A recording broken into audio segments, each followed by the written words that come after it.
on to the Avenue of the Chiefs. Continue on Avenue of the Chiefs for 1 mile. And there is the Crazy Horse sign.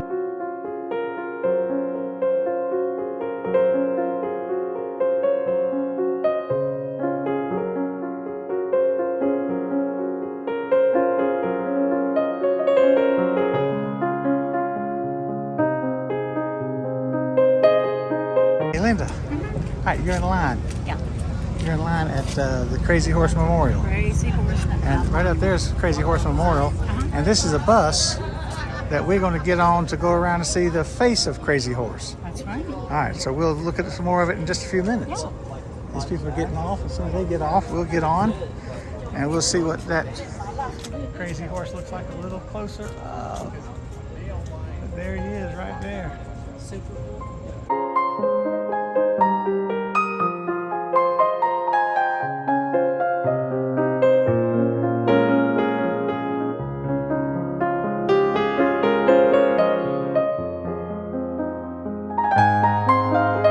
Hey, what do you got?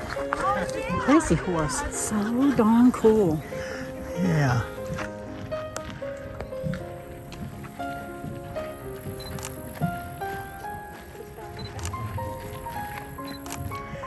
Now we rode around to the other side over there, and the other side of his face is not finished. Right. So what you see right here is all that's done. And it started in 1948. Okay. Let me show you on this picture right here.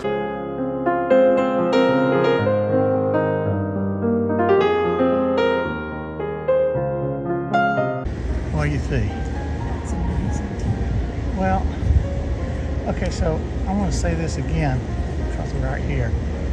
His face is practically done on this side, but what they were pointing out several times is that from his eye, you see the bottom of his eye to the bottom of his chin, and from the front of his nose to where the carving ends at the end of his face is as big as all four presidents on Mount Rushmore.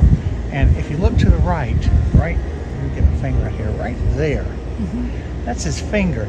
And the movie we just saw, looking from overhead, that finger is practically complete. So it looks like nothing much is going on, but that finger is going to be looking out over the horse's head. And below it, all the way down here, is going to be the horse and everything, and it goes all the way to the ground. It'll be 641 feet long and over 500 feet tall, which is just, by far, well, already his head is the biggest carving in the world, but when that thing is finished 50 or 60 years from now, it'll just be phenomenal. This is like the little courtyard. Right there's a restaurant. Right there's Crazy Horse. And right here's the gift shop. And we just came out of the museum. And this on the other side, we'll look at it in just a minute. It's the scale model. Yes. But we'll look the other side over there in just a second. But right now we'll just walk down here. Take a picture of this guy's face. There it is. Sent it to her to show her what it's supposed to look like. And actually, There's his finger. Now, when you look at the, where's my hand? There it is. There's my finger. That's his finger right there. And if you were up there and looking at it, that finger is almost complete. Which it just looks like nothing's going on, but there's a lot because of the magnitude of that thing. That thing is massive.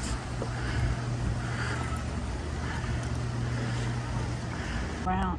They're going to go all the way to the ground with the carving. Yeah. All the way to the ground. Yeah. And they're going to put a poem on it.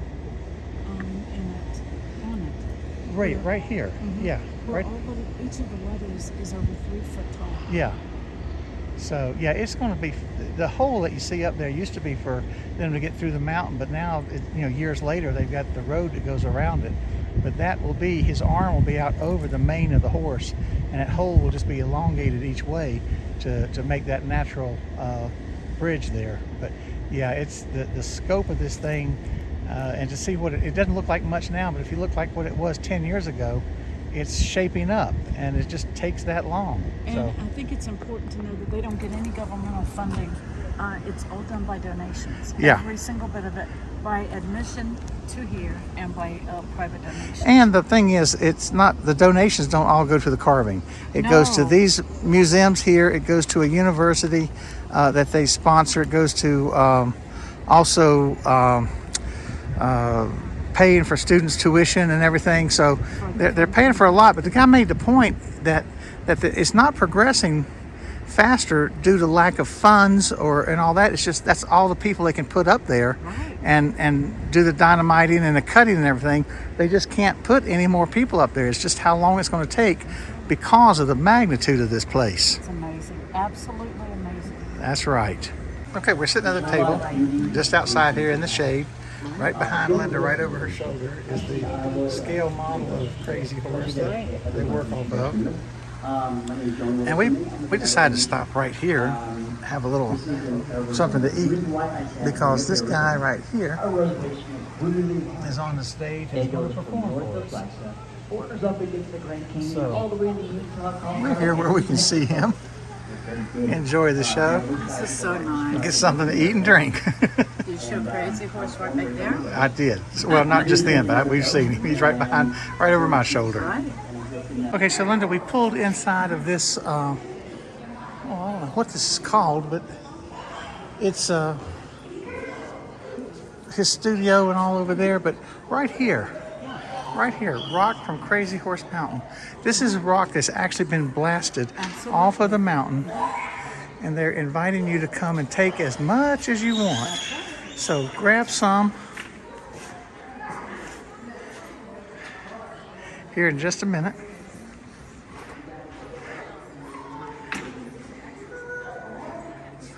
All right, step right up.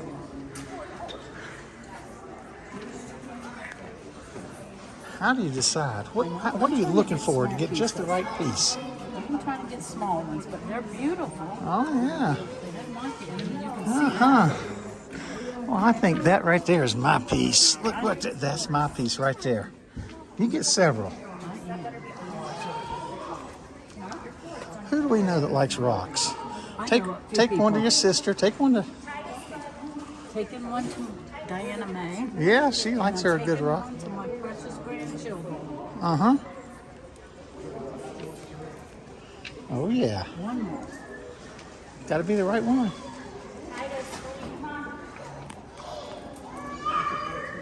Oh, here's some little ones. All right. All right, you happy? I'm happy. All right, very good. We are entering the sculptor's studio, home to his workshop. And these are all actual things out of the home that he built between 1948 and the time that he left us.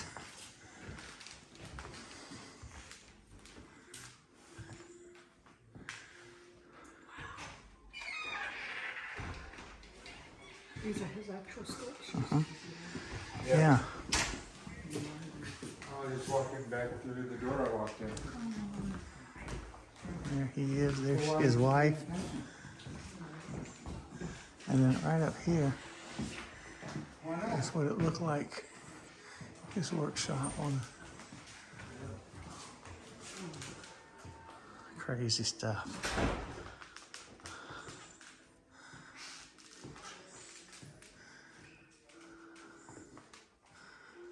What do you think? This one was his daughter who died at the age of 26. Oh my goodness. Daughter, yeah.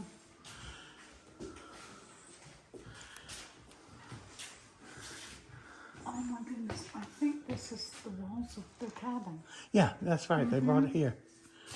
So here we go.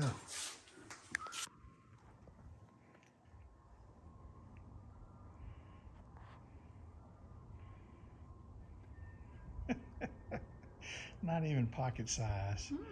Just a tiny, we'll just give you an idea how tiny he is. You're too cute, little guy.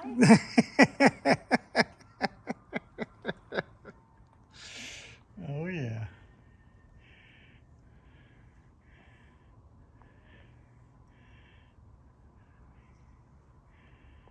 Okay, so in the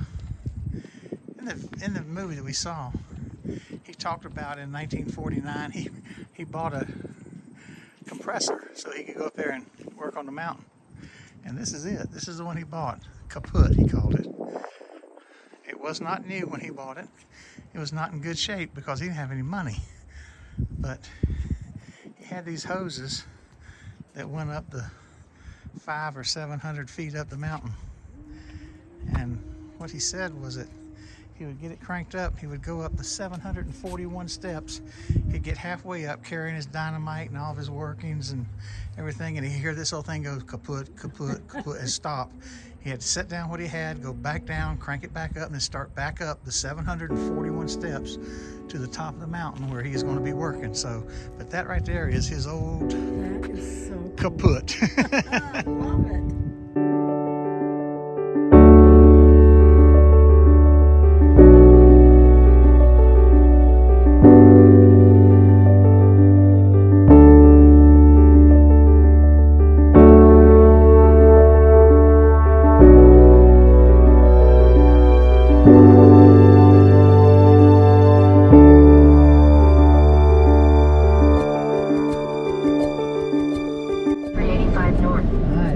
Crazy horse thing there.